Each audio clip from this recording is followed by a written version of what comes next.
Sir बातमीपत्राच्या सुरुवातीलाच एक मोठी बातमी। 2 कोटींच्या खंडणी प्रकरणी आरोपी वाल्मिक कराडला केस कोर्टाऐवजी बीड जिल्हा कोर्टात हजर करण्यात आलेला आहे। वाल्मिक कराडला घेऊन पोलीस बीड जिल्हा कोर्टात पोहोचलेत। आज एसआयटी वाल्मिक कराडचा ताबा घेणार आहे। ताबा घेण्याच्या प्रक्रियेसाठी वाल्मिक कराडला बीड जिल्हा सत्र न्यायालयात आणण्यात आलं। सीआयडीनं केलेला अर्ज कोर्टानं स्वीकारलेला असून आता सुनावणी सुरू झाली आहे। दरम्यान कराड यांचे वकील सिद्धेश्वर ठोंबरे व्हिडिओ कॉन्फरन्सिंगद्वारा सुनावणीसाठी उपस्थित राहणार आहेत।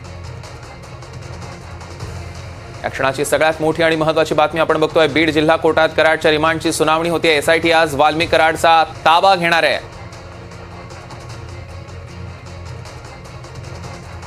सुनील कांबळे आपल्यासोबत जोडले गेलेले आहेत। सुनील, काय अपडेट्स?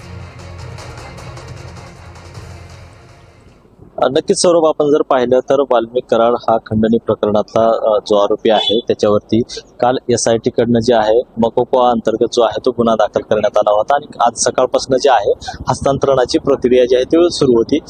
सकाळी जे आहे ते केजच्या पोलीस ठाण्यामध्ये ही पूर्ण प्रक्रिया पार करण्यात आली आणि त्यानंतर जे आहे केजच्या जिल्हा न्यायालयामध्ये जे आहे ते वाल्मिक कराड यांना हजर करण्यात येणार होतं। मात्र त्याऐवजी आता बीडच्या जिल्हा सत्र न्यायालयामध्ये वाल्मिक कराड यांना जो आहे ते हजर करण्यात येत आहे।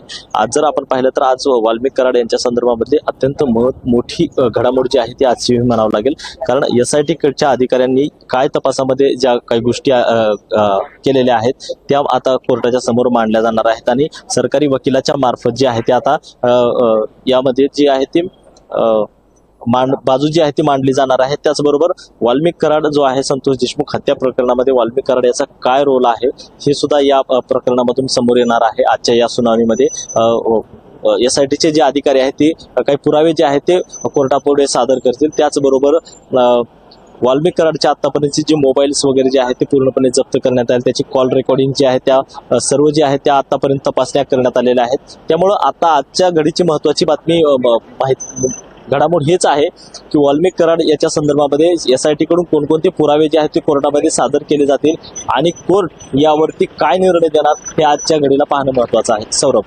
निश्चितच कोर्ट काय निर्णय देणार हे बघणं अत्यंत महत्त्वाचं ठरणारच आहे। आणि त्याला जोडूनच सुनील, दुसरा प्रश्न असा आहे की आता आपण सध्या त्या परिसरात आहात। एकीकडे आपण बघितलं बीडमध्ये अनेक जण आक्रमक झाल्याचं समर्थक बघायला मिळतात, विशेषतः कराड समर्थक। त्यामुळे त्या दृष्टीने नेमकी तिथे आता कशी परिस्थिती आहे?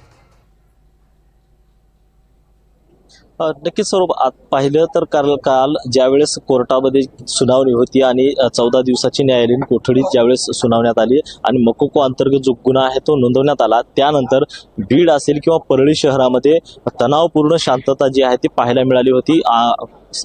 वाल्मिक कराडचे समर्थक जे आहे ते आक्रमक झालेले पाहायला मिळाले होते आणि त्याच अनुषंगानं पोलीस प्रशासनाकडून चोख बंदोबस्त जो आहे तो तैनात करण्यात आलेला आहे। सुरक्षेच्या दृष्टीनं हा बंदोबस्त तैनात करण्यात आलेला आहे। त्याचबरोबर कोर्टाच्या आतमध्ये प्रवेश करताना म्हणजे प्रत्येक व्यक्तीची जी आहे ती तपासणी केली जात आहे। त्याचबरोबर इलेक्ट्रॉनिक वस्तू असतील किंवा त्याचबरोबर मोबाईल्स असतील, ही जे वस्तू आहेत ते अलाउड केले जात नाहीयेत। त्यामुळं सुरक्षेच्या दृष्टीनं आजचा पूर्णपणे हा चोख बंदोबस्त पोलिसांकडून करण्यात आलेला आहे। सौरभ, निश्चितच सुनील, यावर लक्ष ठेवून असा त्याचे अपडेट्स आम्ही तुमच्याकडून घेऊ। तुर्तास धन्यवाद।